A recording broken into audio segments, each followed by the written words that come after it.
2. Del progreso. 86. La variación social es obra activa de minorías. El progreso no resulta del querer de las masas, casi siempre conformistas, sino del esfuerzo de grupos ilustrados que las orientan. Los ideales comunes, representados por la conciencia social, no son igualmente sentidos por todos los miembros de la sociedad, solamente son claros y firmes en los núcleos animadores, que prevén el ritmo del inmediato devenir. La capacidad de iniciar las variaciones necesarias presionando la voluntad social suele ser privilegio de hombres selectos que se anticipan a su tiempo. Todo progreso histórico ha sido y será obra de minorías revolucionarias que reemplazan a otras minorías, ante la inercia pasiva de los más, obedientes por igual a cualquier de los vencedores. Cada variación implica un desequilibrio de los intereses creados y tiende hacia un nuevo estado de equilibrio. El proceso de sustitución se acompaña de crisis que implican un transitorio desorden, condición preliminar al advenimiento de un orden nuevo.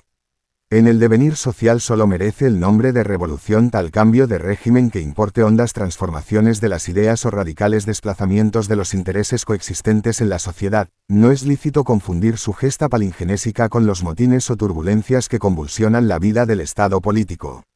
El desequilibrio de un régimen se inicia por insurgencias individuales no exentas de peligro, por cuanto importan un desacato al conformismo convencional. Si esas variaciones corresponden al devenir efectivo, los ideales nuevos que las inspiran encuentran ecos centuplicadores, clarean espíritus, ensamblan voluntades, hasta que la minoría renovadora adquiere capacidad para presionar a la mayoría neutra y quita al fin el contralor del Estado a la minoría enmohecida ya por la rutina.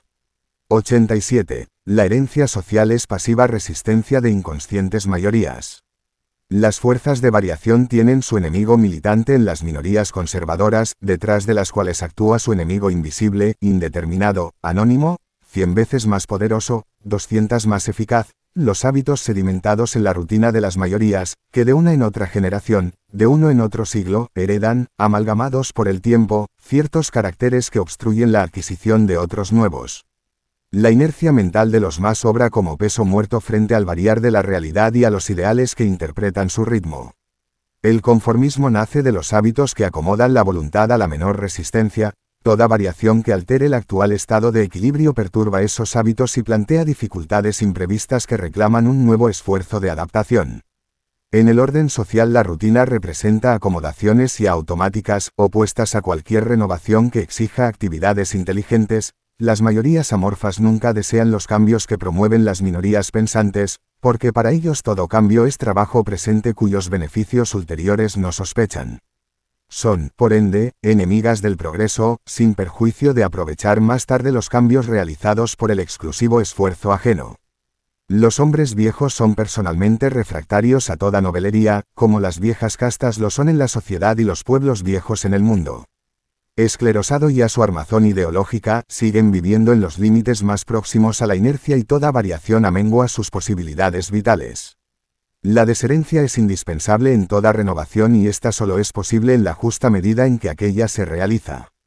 El lastre hereditario enmohece los cerebros y permite que opiniones históricamente inactuales sigan teniendo partidarios. Anchas masas humanas profesan creencias que otrora fueron ideales y hoy son ya supersticiones. Mientras la mentalidad social no se purgue de residuos ancestrales no pueden arraigar en ella las ideas nuevas que son su negación. Los ciclos de la historia son para los pueblos como los cambios de estación para los árboles, conviene podar las ramas secas para que rompa la gemación con más pujanza. 88. El progreso es un resultado de la lucha entre la variación y la herencia. Lo que resiste a morir se opone a lo que necesitan hacer. Los hombres y las instituciones achacosas son obstáculos al devenir de hombres e instituciones viriles. Lo ya inadaptable estorba a toda nueva adaptación. Se realiza un progreso particular cada vez que el variar logra una victoria sobre lo heredado, y el progreso, en general, es la serie de victorias obtenidas por la inteligencia sobre el hábito, por el ideal sobre la rutina, por el porvenir sobre el pasado. La historia enseña que toda crisis revolucionaria deja un saldo favorable al progreso, aunque generalmente inferior a las esperanzas que la precedieron.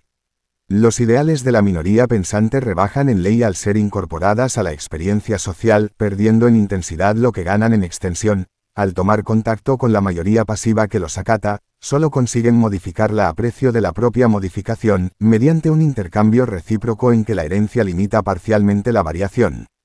No es uniforme, aunque continuo, el ritmo del progreso, alternanse períodos de afiebrada renovación con fases de estabilidad relativa, que por contraste parecen variaciones, aunque son momentos menos acelerados de un mismo devenir. En los primeros todo tiende a variar originalmente, adaptándose a los cambios operados en la realidad social, reina un clima ético propicio al florecimiento de la genialidad y a la expansión de las minorías idealistas. Durante las segundas se enmohecen las ideas y los sentimientos, predominando en las costumbres la que tiene más raigambre ancestral. El ambiente es adecuado al medrar de los medianos y las mayorías sin ideales prestan su hombre al tradicionalismo conservador. Ningún progreso sería posible en las instituciones si las fuerzas activas que lo determinan necesitaran para actuar el consentimiento de las masas pasivas. Es función propia de éstas resistirlo y no lo ignoran los conservadores al ampararse en su consentimiento. Los más altos problemas de filosofía política giran en torno de la voluntad atribuida a mayorías que no tienen ninguna, pues se limitan a servir a quien detenta la máquina del poder. Negar a minorías activas y pensantes el derecho de imponer sus ideales a mayorías que las ignoran, los temen o los rechazan, es ignorar toda la historia pasada y proscribir todo progreso futuro.